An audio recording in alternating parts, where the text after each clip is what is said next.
शुरुआत प्रलय काल जिंदगी बेहाल से करते हैं, यानी कि सबसे बड़ी खबर आपको भीलवाड़ा से देंगे, जहां पर बनास नदी के सैलाब में वैन डूब गई है। वैन में सवार 2 लोगों ने कूदकर अपनी जान बचाई है। वाहन चालक की लापरवाही यहां पर सामने आई। तेज बहाव के बावजूद पुलिया पार करते वक्त यह हादसा हुआ है। सूचना मिलते ही मौके पर पुलिस ने दोनों को बाहर निकाल लिया। प्रशासन की चेतावनी के बाद भी नदी नालों को लोग पार कर रहे हैं और अपनी जान को जोखिम में डाल रहे हैं। बड़ी खबर इस बीच भीलवाड़ा से आ रही है। आप देखिए, मूसलाधार बारिश के बाद जिस तरह से हालात बद से बदतर होते चले जा रहे हैं, नदी नाले अपने लेवल से ज्यादा ऊपर से बह रहे हैं। उस बीच बनास नदी की आपको सीधे तस्वीरें दिखा रहे हैं। बनास नदी के सैलाब में जहां वैन डूब गई है और वैन में उस समय 2 लोग सवार थे, किसी तरह कूदकर अपनी जान इन्होंने बचाई है। ज्यादा जानकारी के साथ संवाददाता राहुल इस खबर पर जुड़े हुए हैं। राहुल, बनास नदी के सैलाब में वैन डूबी है, क्यों इस तरह की लापरवाही बार बार सामने आ रही है? राहुल, क्या कुछ जानकारी? जी देखिए, पूरा जिला ही जलमग्न हो रहा है। नदी हाँ। नाले उफान पे आए हुए हैं। जितनी भी पुलिया हैं जो आपस में गांवों को, शहरों को जोड़ते हैं, उन पे भारी पानी भरा हुआ है और लगातार जो पुलिस है लगातार अपील कर रही है कि ऐसी जगह पे ना जाएं, जल भराव क्षेत्र में ना जाएं जहां पर कोई बड़ा हादसा हो सके। फिर भी देखिए, ये लोग जो है वैन सवार हैं, बेपनाह होके, बेखौफ होके वहां पे पुलिया पे पहुंचते हैं और जो तेज गति से पानी आ रहा था वो इनको अपने साथ बहा ले जाता है। कहीं ना कहीं पुलिस ने भी इनको रोकने की कोशिश की थी पहले, पर ये लोग नहीं रुके और जैसे ही ग्रामीण वहां पे थे उन्होंने भी उनको आवाज लगाई थी कि आगे ना जाए, तेज बहाव है, भारी पानी भरा हुआ है, फिर भी इन्होंने नहीं मानी। फिर उसके बाद ये पानी में बह जाते हैं और जो ग्रामीण होते हैं पुलिस की मदद के द्वारा इनको बाहर निकालते हैं। ग्रामीणों ने ये भी बताया पुलिस को कि ये शराब के नशे में धुत थे, भारी मात्रा में इन्होंने शराब पी रखी थी और लगातार ग्रामीणों की आवाज लगाने के बाद भी ये वहां पर नहीं रुके। हाल फिलहाल गनीमत ये रही कि इस पूरे हादसे में कोई जनहानि नहीं हुई है और ग्रामीणों और पुलिस की मदद से इनको रेस्क्यू कर लिया गया है। जी, एक बात और है कि खुद की जान तो जोखिम में डालते हैं राहुल, साथ साथ जो रेस्क्यू ऑपरेटर्स होते हैं उनकी भी जान को खतरा कहीं ना कहीं रहता है, क्योंकि इतना ज्यादा फ्लो है। आप देख सकते हैं। बहुत शुक्रिया तमाम जानकारी देने के लिए। और चलिए, इसी तरह कुछ खबर उदयपुर से भी मिल रही है। आर नदी से युवक को बाहर निकाल लिया गया है। सिविल डिफेंस की टीम ने युवक को बाहर निकाला है। 7 घंटे से सिविल डिफेंस की टीम को सफलता मिली है। हम आपको उदयपुर के ये आर नदी की सीधे एक्सक्लूसिव तस्वीरें दिखा रहे हैं।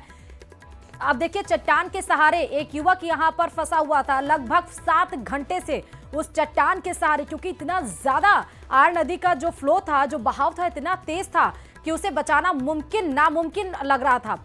वो किसी तरह चट्टान के सहारे अपने आप को समेटा हुआ था, संघर्ष कर रहा था कि उसकी जान बचाई जाए। आसपास के जितने भी घर हैं, तमाम लोगों की उस किनारे किनारे लोग उसको देखने के लिए और भगवान से मन्नतें मांग रहे थे, लेकिन 7 घंटे के बाद सिविल डिफेंस को आखिरकार सफलता लगी।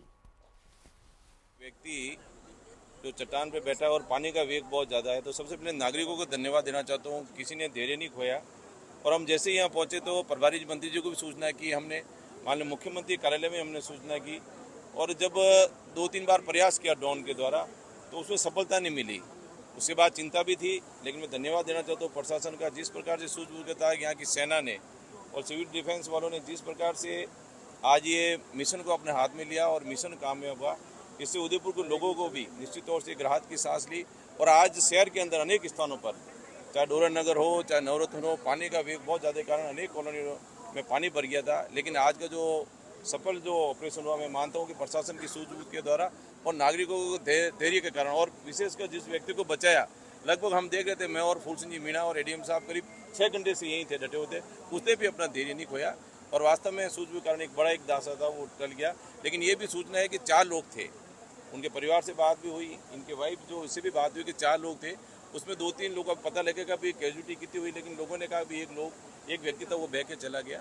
अब क्या है क्या नहीं, ऐसी पूरी इस घटना की जानकारी ये थोड़ा स्वस्थ हो जाए तो सारी जानकारी मिलेगी।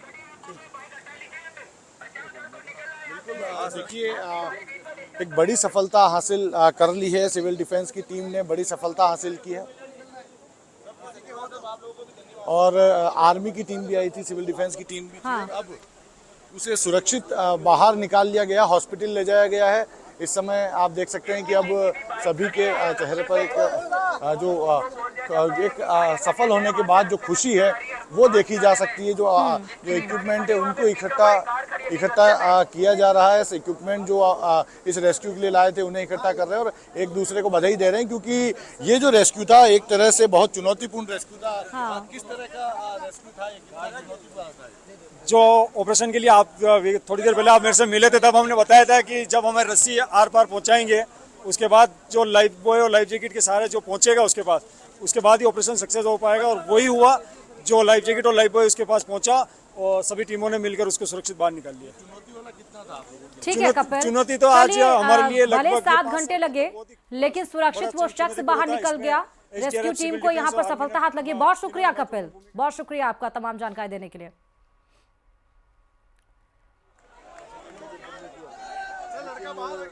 क्योंकि पूरे रात से ही पूरे जिले में अच्छी बरसात हुई, विशेष रूप से गोगुंदा साइड में, झाड़ोल साइड, कोटड़ा, उदयपुर शहर के आसपास बहुत बरसात हुई।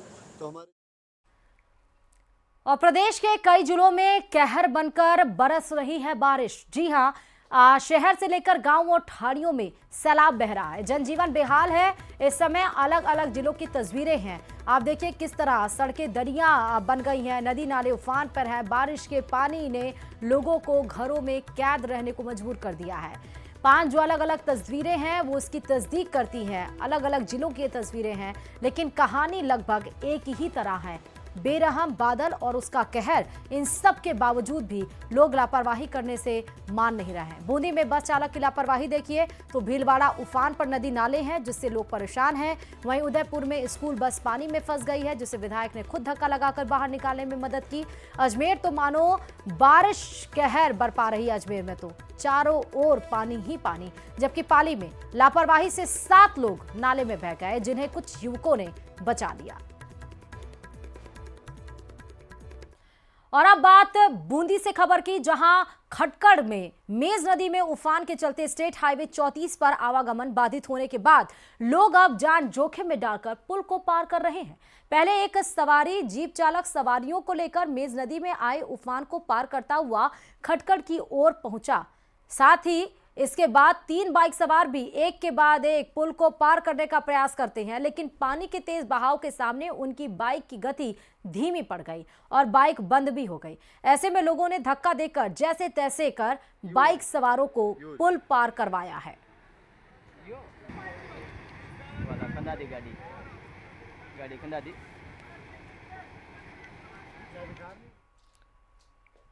प्रदेश में बारिश की मनमानी जारी है। भारी बरसात की वजह से प्रदेश के कई जिले जलमग्न हैं। सड़कों पर घुटनों तक पानी भरा हुआ है, तो वहीं लोगों के घरों में पानी भरने से जनजीवन अस्त व्यस्त है। देखिए इसी पर यह रिपोर्ट।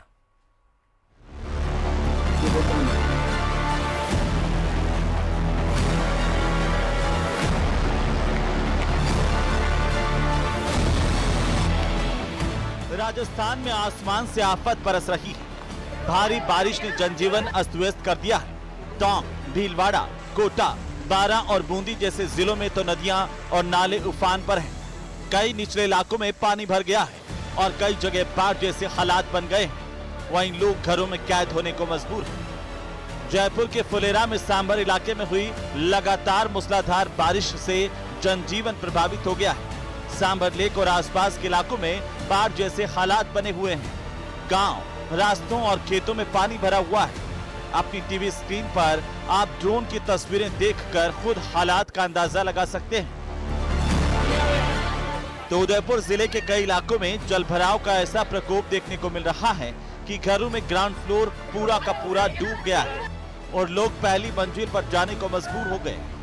पानी का प्रवाह बहुत तेज होने और लगातार पानी बढ़ने के चलते लोगों की परेशानी भी बढ़ती जा रही है। भीलवाड़ा में मौसम विभाग की चेतावनी के बाद बारिश का दौर बदस्तूर जारी है। बारिश के कारण भीलवाड़ा शहर की सड़कें नदियों में तब्दील हो चुकी हैं। भीलवाड़ा शहर के शास्त्री नगर बरडला चौराहे पर बारिश का पानी 2 से 3 फीट तक जमा है, जिसके चलते वाहन चालकों को गाड़ी चलाने में समस्याओं का सामना करना पड़ रहा है। अजमेर में भी भारी बारिश की वजह से जनजीवन बेहाल है।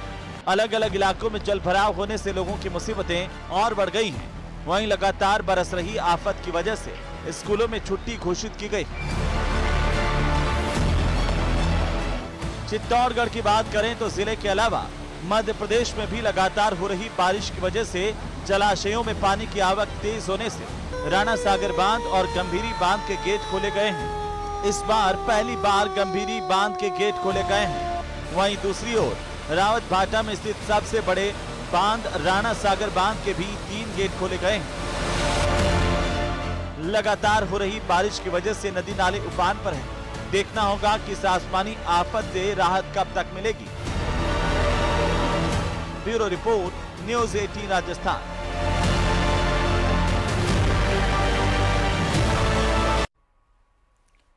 और चलिए अब बात करते हैं अजमेर में सैलाब का जो सितम जारी है। दरअसल पूर्व सीएम अशोक गहलोत स्वास्तिक नगर पहुंचे हैं, प्रभावित लोगों से मुलाकात की है और मुलाकात करके उन सब से बातचीत भी की गई है।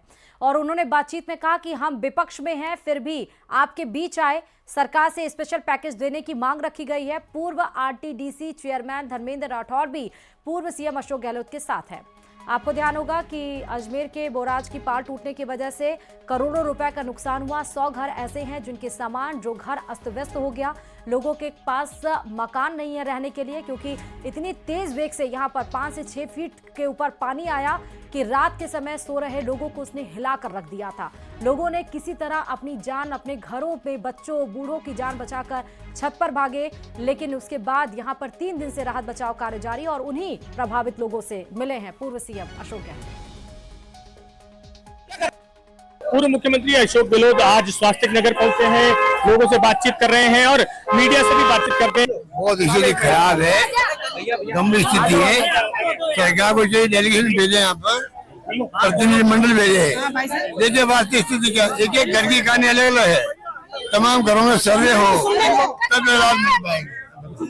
भैया हमारा जो नुकसान हुआ उसको ये जो है पूर्व मुख्यमंत्री जिन्होंने बताया कि यहाँ पर काफी स्थिति खराब है और काफी जो लोग हैं वो अपनी अपनी समस्याएं यहाँ पर बता रहे हैं और समस्याएं सुनने के लिए वो यहाँ पर आए हैं और अपनी जो ये बात है वो वहाँ पर रखेंगे और जो यहाँ के स्थानीय विधायक और विधानसभा अध्यक्ष हैं उनसे भी बातचीत करेंगे। साथ ही मुख्यमंत्री तक एक राहत पैकेज की मांग यहाँ पर करी है उन्होंने, जिससे कि यहाँ के लोगों को राहत मिल सके और जल्द से जल्द उनकी मदद हो सके। कैमरा पर्सन कौशल सेन के साथ अशोक सिंह, न्यूज़ 18 अजमेर। बालोतरा जिले के तिलवाड़ा और भाटला क्षेत्र में बहने वाली लूड़ी नदी में 2 युवक बह गए, जिन्हें बाहर निकालने के लिए दूसरे दिन भी रेस्क्यू चलाया जा रहा है, लेकिन अभी तक युवकों का कोई पता नहीं लगा। जानकारी के अनुसार भाटला के पास रपट पर तेज बहाव में रील बनाने के लिए 5 युवक गए थे, जहां से 4 तो बच गए, लेकिन 20 साल का हिम्मता राम तेज बहाव में बह गया। युवक को ढूंढने के लिए सिविल डिफेंस और एसडीआरएफ रेस्क्यू ऑपरेशन चला रही है। वहीं दूसरा युवक तिलवाड़ा में मोहन भील नदी में उतरा था, जिसकी तलाश की जा रही है। अभी अंदर उतरेगा। आगे बात करेंगे करौली से आए खबर की, जहां मंत्री जवाहर सिंह भेडम ने कलेक्ट्रेट सभागार में अधिकारियों की बैठक लेकर अतिवृष्टि से हुए जन धन के नुकसान और फसल खराबे की समीक्षा की है। उन्होंने अधिकारियों को जल्द से जल्द फसल खराबे का आकलन कर रिपोर्ट भेजने के निर्देश दिए हैं। बैठक में कई अधिकारियों की अनुपस्थिति पर मंत्री ने नाराजगी जताई और कहा कि हम यहाँ काम करने आए हैं, रस्म अदायगी करने नहीं। तो गृह राज्य मंत्री जवाहर सिंह भेडम ने बड़ी बैठक ली है, क्योंकि मुख्यमंत्री भजनलाल शर्मा ने सभी जो प्रभारी मंत्री हैं उनको कहा है कि अपने जिलों के दौरे पर रहें और उसको लेकर आप देखिए ये एक्टिवनेस मंत्रियों की शुरू हो चुकी है। बाढ़ आई तो कई हमारे मकानों को नुकसान हुआ। अतिवृष्टि और बाढ़ से कई लोगों की जान भी चली गई, पशुओं को भी हानि हुई, सड़कें भी हमारी जगह जगह से टूटी हैं। मैं जिला प्रशासन को धन्यवाद देना चाहूँगा कि उन्होंने बाढ़ बचाव के कार्यों को हमारे जनप्रतिनिधियों के सहयोग से बखूबी संपन्न किया। कोई भूखा नहीं मरे, इसकी इन्होंने चिंता की। सुरक्षित स्थानों पर लोग जाएं, उसकी चिंता की। और चलिए अब बात अजमेर की करते हैं। दरअसल अजमेर दरगाह में शिव मंदिर होने के दावे को लेकर शनिवार को सिविल कोर्ट में सुनवाई हुई। भारतीय पुरातत्व सर्वेक्षण विभाग यानी कि एएसआई और अल्पसंख्यक विभाग की ओर से पेश किए गए प्रार्थना पत्र खारिज कर दिए गए। वहीं दरगाह कमेटी के प्रार्थना पत्र पर सुनवाई हुई। कोर्ट ने अगली तारीख 1 नवंबर को दी है।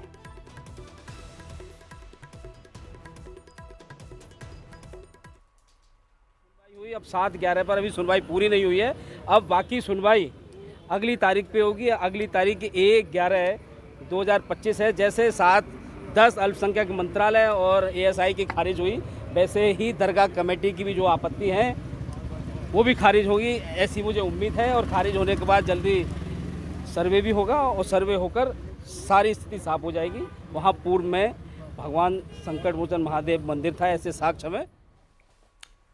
और चलिए अब बात करते हैं अपमान पर घमासान, बिहार टू राजस्थान। जी हां, 27 अगस्त को बिहार के दरभंगा में एक स्वागत मंच से प्रधानमंत्री नरेंद्र मोदी की माताजी के खिलाफ अपशब्दों का प्रयोग किया गया। इस मुद्दे पर बीजेपी ने बेहद आक्रामक रुख दिखाया। बयान का विरोध अब भी जारी है, लेकिन इस बीच केंद्रीय मंत्री गजेंद्र सिंह शेखावत ने एक ऐसा बयान दिया जिसने सियासत को और ज्यादा भड़का दिया। देखिए पूरा मामला इस रिपोर्ट में।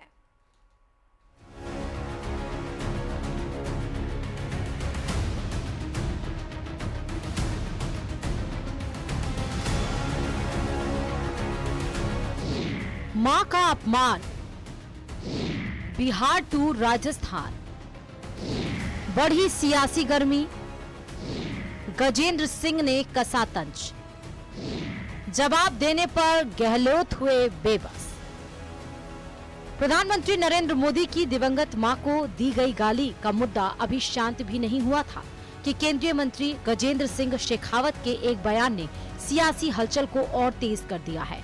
मां के अपमान के मुद्दे पर गजेंद्र सिंह शेखावत ने कांग्रेस को आड़े हाथों लिया। उन्होंने कहा कि मां का अपमान करना बेहद दुर्भाग्यपूर्ण है। इतना ही नहीं, उन्होंने इसे कांग्रेस के DNA का हिस्सा बताया और इसी बहाने उन्होंने अशोक गहलोत पर भी तंज कसते हुए कहा कि पूर्व CM अशोक गहलोत ने भी मेरी मां के खिलाफ इस तरह का बयान दिया था। प्रधानमंत्री जी की माताजी के लिए जिस तरह की टिप्पणी की गई या किसी भी की भी माँ के लिए किसी तरह की टिप्पणी की जाए, क्योंकि माँ जो है वो व्यक्ति विशेष के साथ में नहीं जुड़ी। Mother is an institution in our country. उसके लिए अनर्गल भाषा, ओछी भाषा का प्रयोग करना, ओछी टिप्पणी करना, ये दुर्भाग्यपूर्ण है। लेकिन मुझे लगता है कि ये भी कांग्रेस के DNA का हिस्सा है, क्योंकि माननीय मुख्यमंत्री अशोक गहलोत साहब जो कांग्रेस के वरिष्ठतम नेताओं में से एक है, उन्होंने भी इस तरह की टिप्पणियां सरेआम मेरी मां के लिए की थी। तो मां किसी की भी हो, उसके लिए अगर इस तरह की टिप्पणी की जाए तो वो दुर्भाग्यपूर्ण है, अनुचित भी है, अशोभनीय भी है और निंदनीय भी है। केंद्रीय मंत्री गजेंद्र सिंह शेखावत के आरोप पर पूर्व CM अशोक गहलोत ने क्या जवाब दिया, ये बताने से पहले आपको बताते हैं कि आखिर गजेंद्र सिंह शेखावत ने ऐसा क्यों कहा कि अशोक गहलोत ने भी उनकी मां का अपमान किया है। दरअसल पूर्व CM अशोक गहलोत ने संजीवनी घोटाले में गजेंद्र सिंह की माताजी को भी आरोपों के घेरे में खड़ा किया था। हालांकि इस पर वो सफाई दे चुके हैं। दरअसल संजीवनी क्रेडिट कोऑपरेटिव सोसाइटी घोटाले में गहलोत ने गजेंद्र सिंह शेखावत के अलावा उनकी दिवंगत मां, पिता और साले को भी शामिल बताया था, जिसके बाद गजेंद्र सिंह शेखावत ने अशोक गहलोत के खिलाफ दिल्ली के राउज एवेन्यू कोर्ट में मानहानि का दावा भी पेश किया था।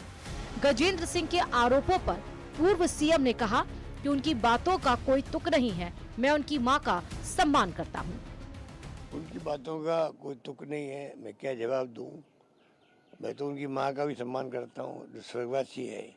मेरे खिलाफ भी उन्होंने डिफेमेशन केस कर रखा है, जबकि उन सबके नाम थे SOG के जांच के अंदर, रिकॉर्ड में थे, लिखित में थे, केस डायरी में थे। जो केस डायरी कोर्ट में पेश की गई दिल्ली में, उसमें थे।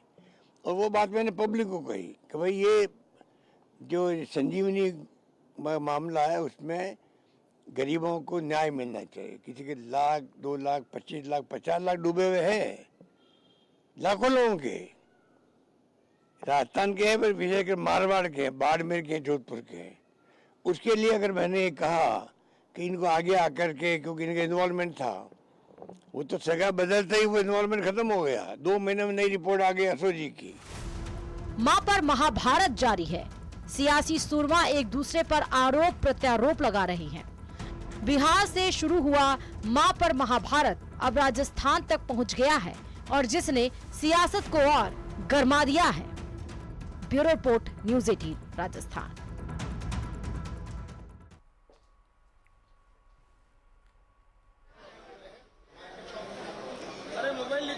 तो आप देख सकते हैं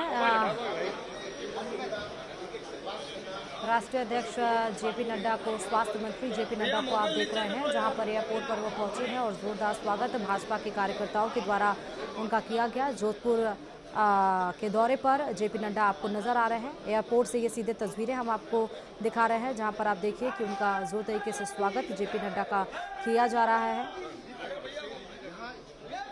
कार्यकर्ताओं की भारी भीड़ यहां पर उमड़ी है। जेपी नड्डा दिल्ली के लिए रवाना भी होंगे। हालांकि आप एयरपोर्ट से ये सीधे तस्वीरें देख रहे हैं, जहां पर बीजेपी के कार्यकर्ता वहां पर उनके स्वागत के लिए मौजूद हैं और भाजपा का स्टॉल पहनाकर उनके स्वागत किया जा रहा है। और राजस्थान की पगड़ी देखिए उनके सर पर विराजमान है। और फिलहाल ये एक्सक्लूसिव तस्वीरें न्यूज़ 18 राजस्थान आप तक पहुंचा रहा है। जेपी नड्डा दिल्ली के लिए होंगे रवाना। एयरपोर्ट पर कार्यकर्ताओं की भारी भीड़ उमड़ी है। काफिला फिलहाल एयरपोर्ट पहुंचा है जेपी नड्डा का। राष्ट्रीय स्वयंसेवक संघ का राष्ट्रीय जो स्तरीय संघ समन्वय बैठक चल रहा है, 3 दिवसीय बैठक है और उसमें ही शामिल होने के लिए भाजपा के राष्ट्रीय अध्यक्ष जेपी नड्डा जोधपुर से दिल्ली के लिए रवाना होंगे। हवाई मार्ग से ये दिल्ली एयरपोर्ट जाएंगे, जहां पर राष्ट्र हितों को लेकर समन्वय बैठक में ये चर्चा हुई और BL संतोष भी उस बैठक में शामिल रहे। मोहन भागवत बैठक में शामिल रहे। दत्तात्रेय होशबोले इस बैठक में शामिल रहे। भाजपा मतलब राज्य के जो प्रदेश अध्यक्ष हैं राठौड़ साहब उसमें शामिल रहे और जेपी नड्डा भी जो RSS की 3 दिवसीय समन्वय बैठक हो रही थी उसमें शामिल होने के लिए जोधपुर दौरे पे थे। लेकिन अब आपको सीधे हम एयरपोर्ट से तस्वीरें दिखा रहे थे, जहां पर आज जोधपुर से दिल्ली के लिए वो उड़ान भरेंगे।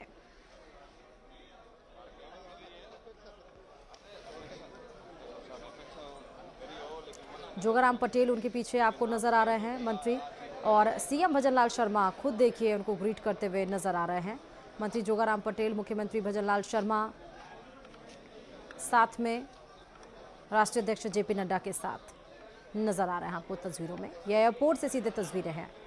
जेपी नड्डा दिल्ली के लिए रवाना होंगे और ये सीधे एयरपोर्ट से हम आपको तस्वीरें दिखा रहे हैं। दरअसल जोधपुर के दौरे पर थे वो, जहां पर RSS की समन्वय बैठक 3 दिन की चल रही है और इसको लेकर ही जोधपुर के दौरे पर बेहद ही महत्वपूर्ण ये दौरा राष्ट्रीय अध्यक्ष जेपी नड्डा का बताया गया। और इधर केंद्र की मोदी सरकार ने GST स्लैब कम कर मध्यम और गरीबी को महंगाई से बड़ी राहत दी है। मतलब मध्यम वर्ग और गरीब वर्ग सीधे आम आदमी की राहत से जुड़े इस मुद्दे को भाजपा आगामी पंचायत और निकाय चुनाव में रामबाण की तरह काम में लेने की तैयारी कर रही है। GST स्लैब कम होने के बाद अब भाजपा प्रदेश भर में जन चेतना अभियान चलाएगी और इस अभियान के तहत पार्टी केंद्र सरकार की ओर GST में दी गई राहत के बारे में आमजन पहुंचाने के साथ कुटीर उद्योग और लोकल फॉर वोकल को बढ़ावा देने का संदेश देंगे। इस पर बीजेपी प्रदेश अध्यक्ष मदन राठौड़ ने क्या कुछ कहा है, आइए आपको सुनाते हैं। में किसान को भी लाभ है, आम उपभोक्ताओं को भी लाभ मिलेगा। यही नहीं, MSME जो माइक्रो स्मॉल मीडियम एंटरप्रेन्योर्स है उनको भी प्रोत्साहन मिलेगा। ये ऐसे से मैंने, और महंगाई दर भी घटेगी। जैसे महंगाई दुनिया में तो बढ़ रही है, हिंदुस्तान में महंगाई दर और घट कर के जहाँ 9.8 थी 2014 में अभी 2.1 रह गई है। कुटीर उद्योगों को पनपने की दिशा में हम अभियान चलाएंगे। दूसरा अभियान हमारा चलेगा लोकल फॉर वोकल। स्थानीय उत्पाद का अधिक से अधिक उपयोग करें और हमारे जो उद्यमी हैं वो भी ऐसी वस्तुएं बनाए, उत्पादन करें कि हमें बाहर से कोई आयात नहीं करना पड़े। और रुकते छोटे से ब्रेक के लिए खबरों का सिलसिला अभी भी जारी, देखते रहिए न्यूज़ 18 राजस्थान।